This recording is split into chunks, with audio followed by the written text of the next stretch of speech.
You're my stability, not my story.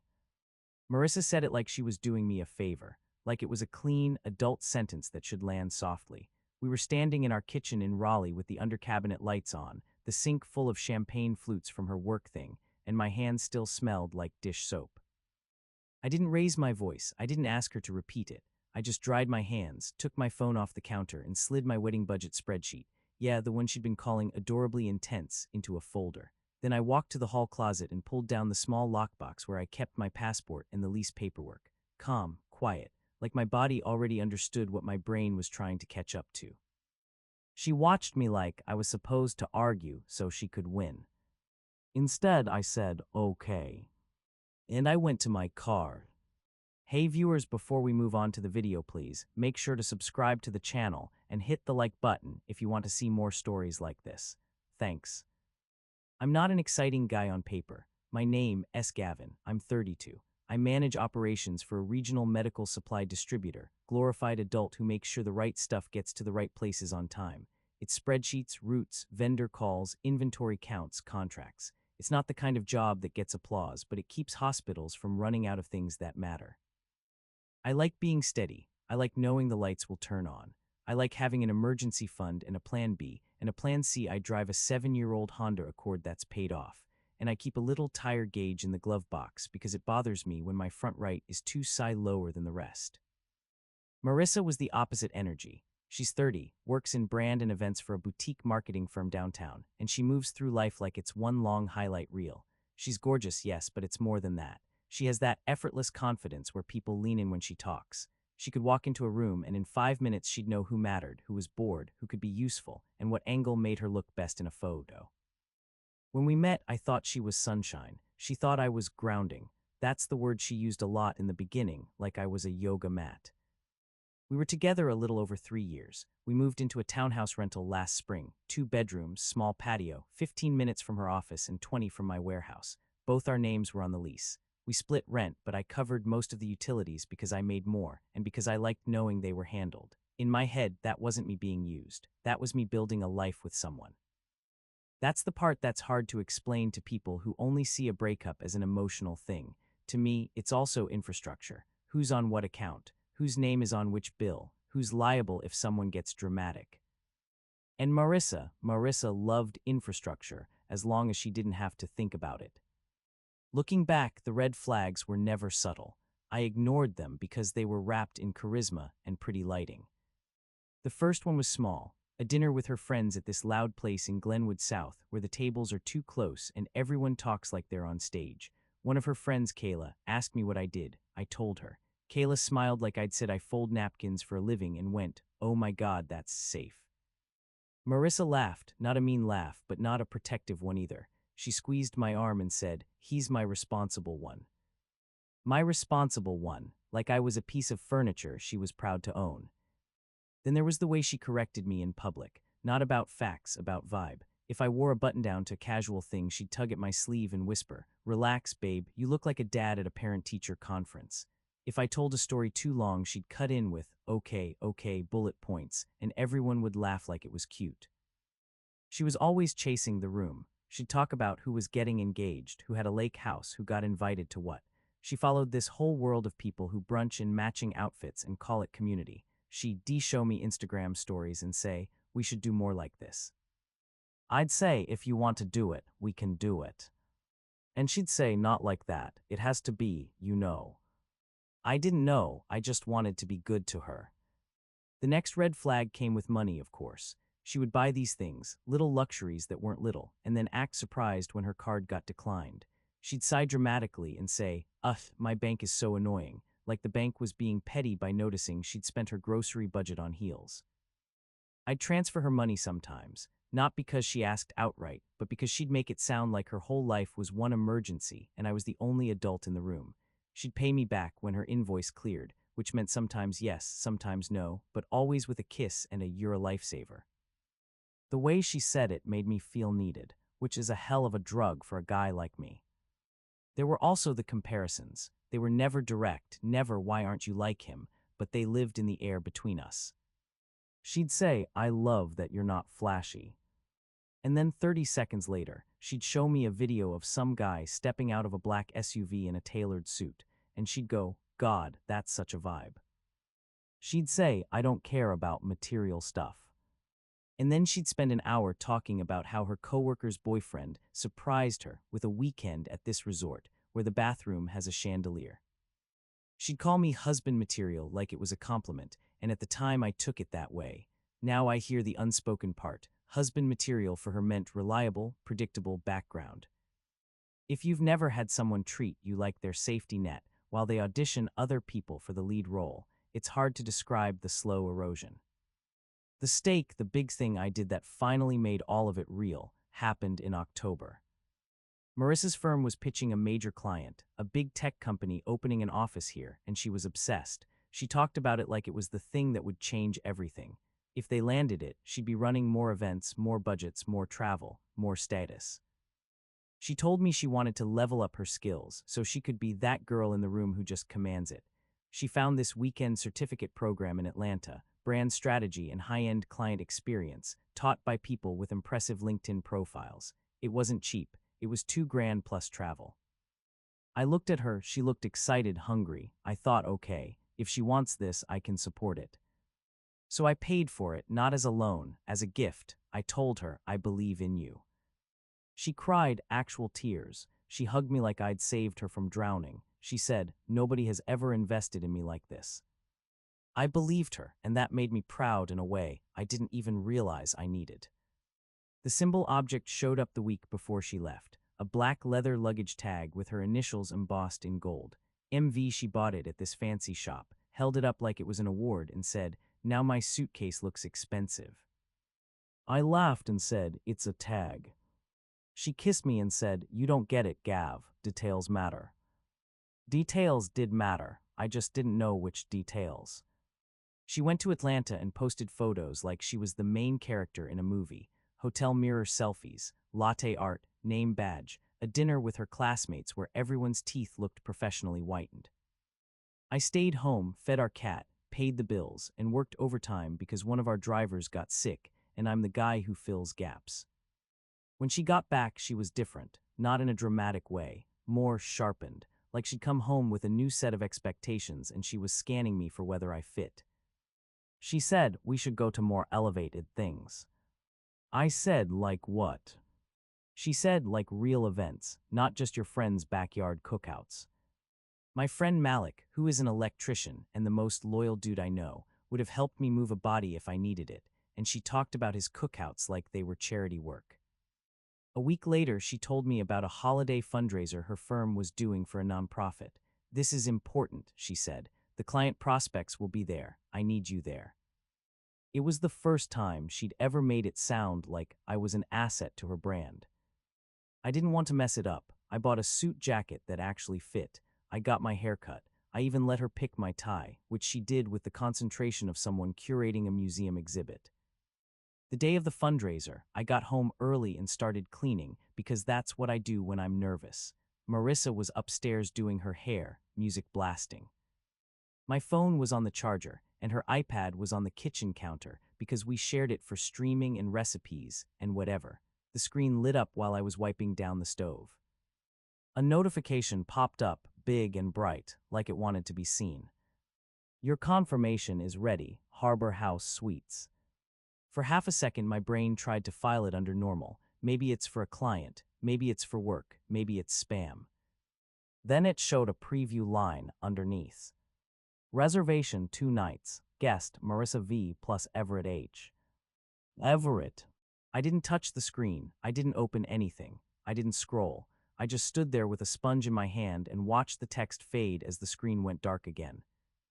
Everett was a name I'd heard before. Not often, not recently, but enough. Everett was so creative. Everett always knew the best spots. Everett and I used to go to these rooftops. Not our band rooftop thing, but her stories always had that aesthetic.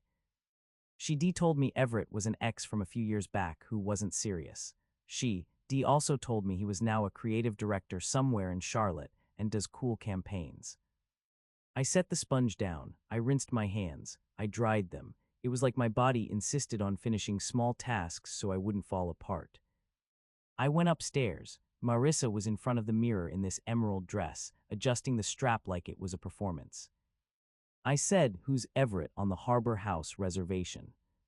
She didn't turn around right away. She kept working on her eyeliner. What? I saw a notification on the iPad. Harbor House Suites, 2 nights, you and Everett. She finally looked at me in the mirror, and there it was, annoyance first, not guilt, like I'd interrupted. "Oh my God," she sighed, "that's not what you think." I waited. I didn't move. I didn't raise my eyebrows. I just waited. She set the eyeliner down with a little click and said, "It's for work. Your work is booking hotel suites for you and your ex." She rolled her eyes, actually rolled them like a teenager. "He's not my ex. He's a contact. He's helping with a vendor thing. He has connections.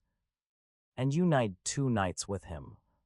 She turned fully, stared at me like she couldn't believe I was being so inconvenient. "You're doing that thing." "What thing?" "That thing where you make everything about you. This is important for my career." I said, "Then put it under your firm. Use your firm email. Don't put his name as a guest on a hotel reservation that hits our shared inbox." She scoffed. "It didn't hit our shared inbox. It hit the iPad." "Same Apple ID," I said, because yes, I'm that guy. Same account. She threw her hands up. "Okay, fine, it was easier, and I didn't think you'd." "You didn't think I'd what? See it?" Her jaw tightened. She took a breath like she was about to say something nice, then decided she didn't owe me that. "Gavin," she said, slow, like she was explaining gravity to a child, "you're my stability, not my story." And that's when I felt something in me go quiet. Because that sentence didn't come from nowhere. That sentence had been living inside her for a long time. We went to the fundraiser anyway, because she insisted, and I didn't want to give her a scene to use against me later. I drove. She sat in the passenger seat scrolling her phone like we were coworkers, not partners. The venue was this restored warehouse with string lights and a step-and-repeat backdrop. Everyone looked expensive. Marissa walked in and her whole posture changed, shoulders back, smile locked on. She introduced me like I was a resume bullet. "This is Gavin," she said to a woman in a red blazer. "He's in operations, very steady." The woman nodded politely and asked me a question about supply chains, and I answered, and Marissa drifted away mid-sentence because someone more interesting had walked in. Then Everett showed up. I recognized him instantly because he looked like a carefully designed person. Tall, perfect hair, jacket that probably cost more than my first car. He had that casual confidence of someone who's never had to call customer service and beg for a refund. Marissa's face lit up like Christmas. "Everett," she squealed, and I swear she actually bounced. He hugged her longer than a friendly hug. His hand stayed at her waist like he was testing if she'd pull away. She didn't, though. She pulled him toward our little group like she was showing him off. "This is Everett," she said to the red blazer woman. "He's a creative director. He's brilliant." Then she turned to me like she'd remembered I was there. "And this is Gavin." Everett gave me a quick up-down look, the kind you do when you're deciding whether someone matters. "Nice," he said, like he was commenting on a chair. We moved through the room and I watched Marissa perform. She laughed at Everett's jokes like they were the funniest thing she'd ever heard. She touched his arm. She leaned in close. She took photos with him. At one point, she adjusted his collar for him like she'd done it 1,000 times. I stood there holding a drink I didn't want, feeling like a man hired to be present. The incident scene, the moment where she chose status over respect, hit when a photographer approached and asked for a quick couples shot for the nonprofit's social media. Marissa immediately turned toward Everett. Everett wrapped an arm around her waist like it was automatic. The photographer lifted the camera, big smiles. I stepped forward a half step because I assumed, stupidly, that she'd correct it. Marissa looked at me, and for a second her eyes flicked, like she realized there was a problem. Then she smiled at the camera anyway. "Glick," the photographer said, "perfect." My chest went cold. I didn't say anything. I just stood there and watched her look at the preview on the camera screen and nod like she'd approved a product. When the photographer walked away, I said quietly, "That was supposed to be us." Marissa didn't even pretend to be embarrassed. She said, "It's just a photo." It's a fundraiser. People will post it. She sighed like I was exhausting. Gavin, don't do this here. I'm not doing anything, I said. I'm saying that was disrespectful. Everett chuckled under his breath like I was adorable. Marissa leaned in closer to me, but her smile stayed on because we were still in public. She whispered, "You're making me look bad." I whispered back, "You did that yourself." Her eyes flashed. "Can you not be jealous for 5 minutes? This is my world." And then, like she wanted to end it with a clean cut, she said, "If you can't handle how things work, maybe you shouldn't come."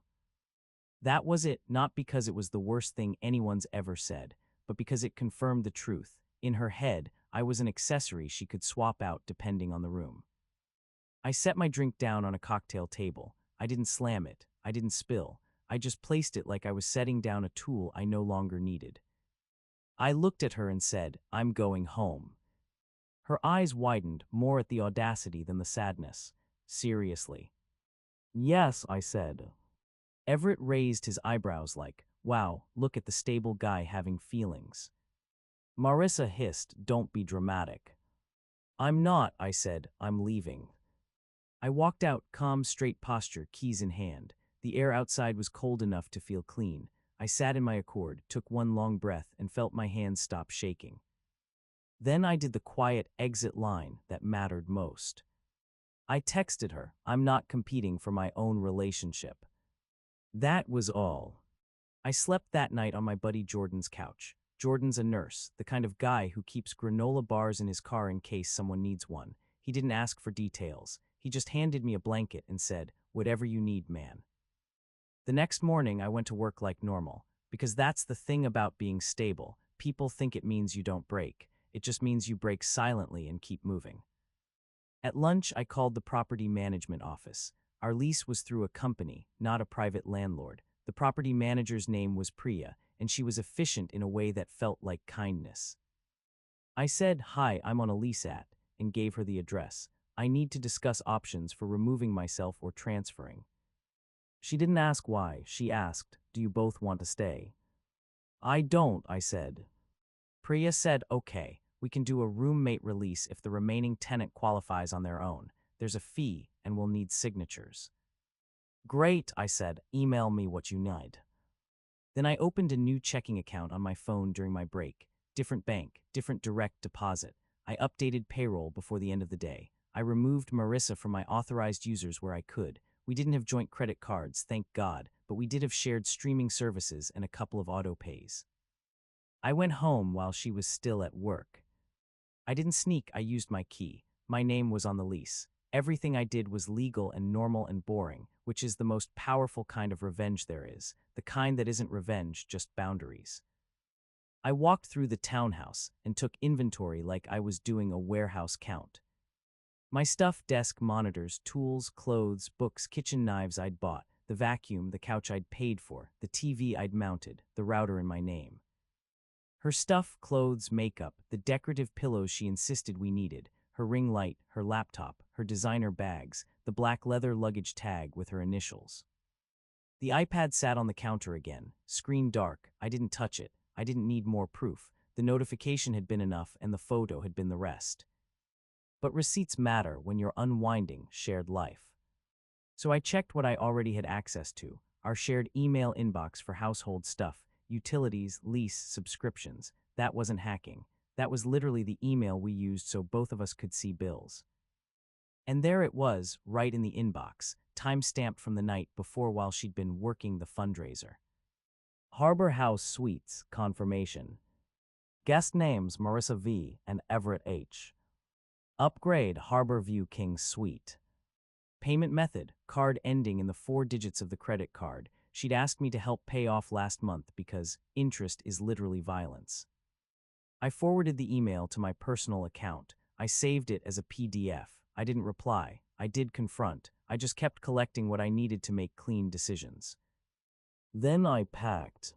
I called Malik because Malik doesn't judge and he owns a truck. He answered on the second ring. "Yo. Can you help me move some stuff today?" I asked. A pause. "Are you okay?" "I'm okay," I said, and it was half true. "I just need to move." Say less, he said. I'll be there in an hour. In the next 48 hours, I moved out like a man escaping a fire without running. I rented a small storage unit near my work. I scheduled utilities to transfer to her name or cancel where possible. I switched my mailing address. I took photos of everything I removed and left, not to be petty, but because I'd learned that people like Marissa rewrite history when they panic. Priya sent the roommate release paperwork. It required both signatures, and it required Marissa to prove income. If she couldn't qualify, we'd have to either terminate early with penalties or find a replacement tenant. I knew Marissa's numbers. She made decent money, but she also spent like she made double. I didn't know if she could qualify alone. So I did one more competent thing. I paid the lease release fee up front, not because I owed it, because I wanted to remove any excuse for her to delay signing. I wanted the path clear. Then I wrote the notes. Not a dramatic letter, not a speech, just a line on a clean sheet of paper. Find a new foundation. 3 words, sharp, true, not violent, not cruel, just final. I left it on the kitchen counter, next to the lease paperwork Priya needed signed. When Marissa got home on the 3rd day, I wasn't there. I know this because my phone exploded. First call 6:12 p.m. Second 6:13. By 6:20, she'd called 12 times. Then the texts started. Where are you?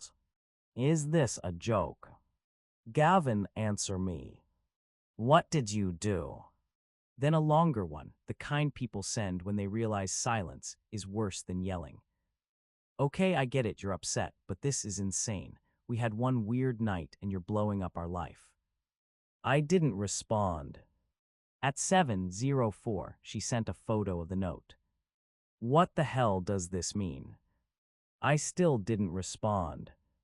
At 7:15, she started calling Jordan because she knew I'd crashed there before. Jordan texted me, she's calling, want me to block? I told him, yes, don't engage. At 8:02, Malik texted me, Marissa just messaged me asking where you are. I'm not replying. Don't, I said. Her spiral hit the next day, right on schedule. She sent emails to the shared inbox with subject lines like, please read, and this isn't you, and we need to talk like ADULTS. Then the flying monkeys arrived. Kayla DM'd me on Instagram, which I barely use. You're really going to abandon her. That's cold. Another friend sent, she's devastated. Don't punish her because you're insecure. Marissa's coworker, some guy named Trent I'd met once, texted me, bro, Marissa's hurting, just talk to her. That one made me laugh, not because it was funny, but because of the audacity. Like my role was to manage her emotions no matter what she did. I replied to exactly one person, Priya. Priya emailed us both, professionally neutral, reminding us the roommate release required signatures by Friday to avoid late fees and complications. Marissa finally called me from an unknown number because I'd blocked hers. I answered because I wanted one clean conversation, not for closure, for logistics. Her voice was immediately dramatic. Oh my God, finally, what is wrong with you? I said we need to handle the lice. Silence then, are you serious? Yes, I said, Priya sent the paperwork. You can qualify alone or you can find a roommate. I paid the fee, you just need to sign. You can't just leave, she snapped. We built a life. I did, I said calm. You built a brand. That's not fair. Okay, I said, still need the lease signed. She tried a different tactic, the softer one. Gavin, Everett is nothing, it was business. I saw the confirmation, I said. Silence again, then she pivoted to anger. Why were you in my email? Our shared email, I corrected, the one we use for bills. That's still, she started, then stopped, because she knew it wasn't illegal. She just wanted it to be. You embarrassed me, she said instead. I almost laughed again. You took a couple's photo with him. It was optics, she cried. Do you understand how this works? People see what you show them. And what did you show them? I asked. She didn't answer that. Then she said, smaller, I didn't think you'd actually leave. That sentence told the truth better than anything else. I said, sign the paperwork. She breathed hard into the phone like she wanted to scream. Then she said, fine, but we need to talk after, like really talk. No, I said. What do you mean, no? I mean no, I said, still calm. This isn't a negotiation. She got quiet, and for a second I thought she might actually feel something real. Then she said, you're throwing away something good because you can't handle being in my world. And there it was again, her world, as if I was an outsider in my own relationship. I said, I'm not auditioning for a role in your life. And I hung up. The next 2 days were a weird mix of peace and paperwork.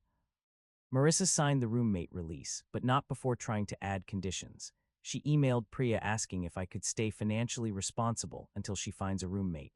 Priya replied politely that the roommate release removes liability once processed, and any private agreement would be outside management. Marissa texted me, so you're just cutting me off. I replied, I'm removing myself from shared obligations. That's all. Then she posted. You know the posts, vague black and white selfie, caption about people showing their true colors and choosing peace and letting go of what doesn't serve you. Her friends commented supportive emojis like she was a victim of a natural disaster. Everett didn't comment. Everett, it turned out, was very good at being present when the lights were flattering and very absent when there were consequences. Marissa tried to force him to be her story, and he didn't want to be a story. He wanted to be a scene. I found that out because 2 weeks later, Malik ran into a guy he knew at a bar and heard the gossip. Everett had been seen with another woman at an event in Charlotte. Same arm around the waist, different dress. Marissa called me that night, again from a blocked number. I didn't answer. She left a voicemail, and I listened to it once because I wanted to be sure I wasn't missing anything legal or lease-related. Her voice was shaky. Gavin, I messed up. I know I did, but I need you to talk to me. I can't do all of this alone.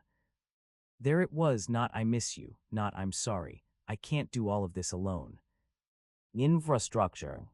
She missed the stability, the bills handled, the car oil changes, the calm, the person who didn't make her feel the weight of her own choices. The last flying monkey came in the form of her mom, of all people. Her mom, Diane, called me and left a message that was half guilt, half lecture. Marissa is heartbroken. She's always been a bit ambitious, but she loves you. Please don't punish her. I didn't call back because this wasn't punishment. This was consequence. In early December, I moved into a one-bedroom apartment across town. It's not fancy. It's clean, quiet, and mine. I bought a used couch off Facebook Marketplace, a real one this time, not one chosen for photos. I set up my desk by the window. I put my coffee maker on the counter without anyone telling me it ruined the aesthetic. Tessa, my coworker, a paralegal who has seen enough messy divorces to treat breakups like legal prep, helped me double-check my accounts and make sure nothing was still linked. Change your passwords, she said, not because she's evil, because she's panicking. I did everything, email, bank, streaming, even the smart thermostat login. I didn't feel bitter, I felt clear. And that's when the final run-in happened. It was a Saturday morning, bright and cold, the kind where the sky looks rinsed clean. I went to the UPS store near my apartment because I needed to ship a box of old work uniforms back to the warehouse. Long story, new vendor, whatever. I walked in, and there she was.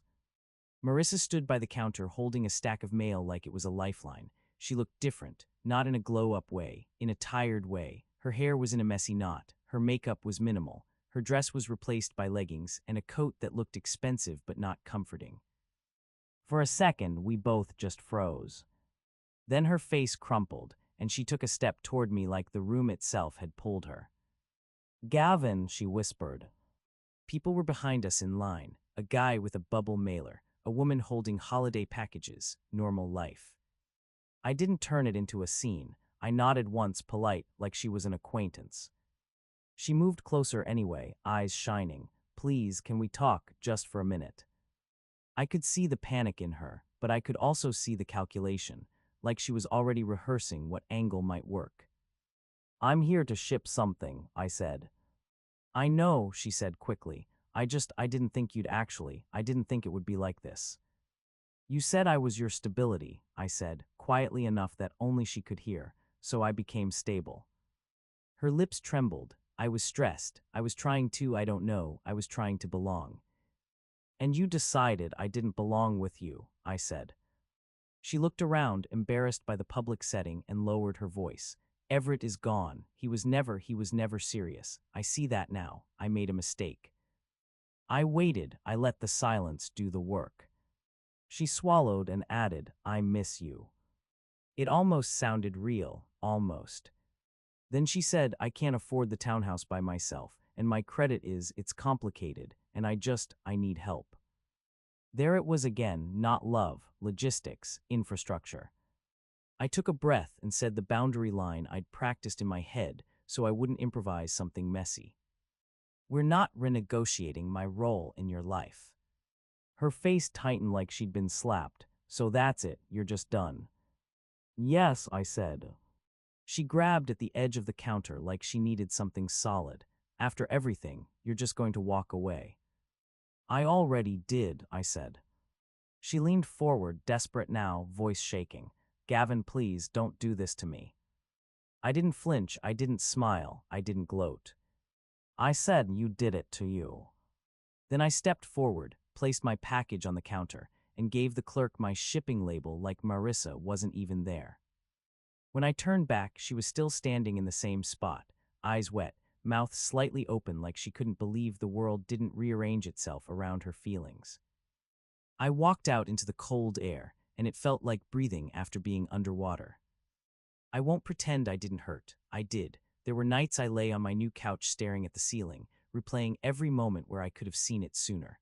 There were mornings I woke up and reached for my phone out of habit, then remembered there was nobody I needed to check in with anymore. But here's the thing about quiet power. It isn't loud, it's not dramatic, it's not revenge. It's waking up in a life that doesn't require you to shrink yourself so someone else can shine. A week after the UPS store, I ran into Malik at his cookout, and I stood in his backyard with a paper plate of food and realized I was laughing without checking if it looked cool. Jordan was there too, telling a story about a patient who tried to flirt with him through a breathing mask, and I laughed so hard I almost spit my drink. No one was filming, no one was curating, no one was using anyone else as a prop. Just people, just real. Marissa texted me one last time around Christmas. I hope you're happy, she wrote. And for the first time, I didn't read that as a threat. I just typed back, I hope you find what you're looking for. Then I blocked the number. Because stability isn't a man you keep on standby, it's something you build inside yourself. Thanks for watching.